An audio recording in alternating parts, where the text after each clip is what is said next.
1965 until 1970, I ran a cultural arts program called Mobilization for Youth. It was on the Lower East Side. It was a part of the poverty program, the Real Great Society, the Great Society that was formed by Lyndon Johnson. And it paid young people to study. And these young people that I ran in the cultural arts program was in theater, dance, music, art, and they got paid, you know. So it was a sort of a way to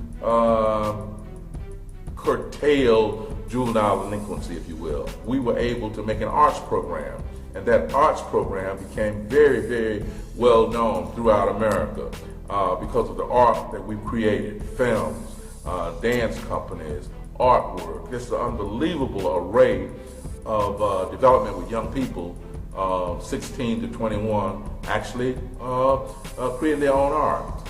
When the director of that program, overall program, moved to Henry Street, he asked me to come to Henry Street. That's when I thought it would be a good idea to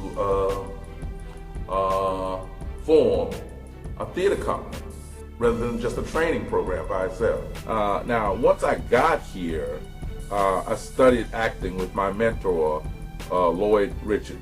And I studied from maybe 1964, 65, 66 until I got a job as cultural arts director with Mobilization for Youth. In those days, it was very few actors working off-Broadway of color that had degrees. And so that helped me tremendously, really tremendously. So I acted, and my last big acting stint was 1968 when I did The Great White Hope as an actor on Broadway with James Earl Jones and Hector Elizondo, Jane Alexander. It was just a great experience. But I was taking more notes on how to produce than I was concentrating on the acting. And that play went on and on and on. And the riots in America was changing America. The riots in Watts had happened in 64, Newark 66 and 67, Detroit 66, 67. And the American landscape was changing. The new medium was television commercials. And I jumped into that with all fours. Sometimes I would be doing 3 and 4 commercials a month.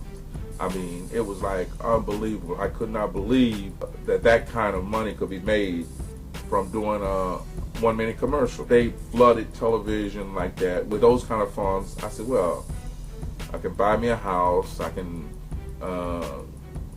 produce. I don't smoke, but I did dozens of TV cigarette commercials because you learn how to, being an actor, you learn how to do all those things and make it look very real. And so that's what I did. But by 1973, the new Federal Theater was then 3 years old, and I had these huge hits in the theater, which was making as much as I was making in commercials. You know what I mean? So it was like it was like a no-brainer. So that's how my early career started in Detroit. It was just an amazing kind of experience.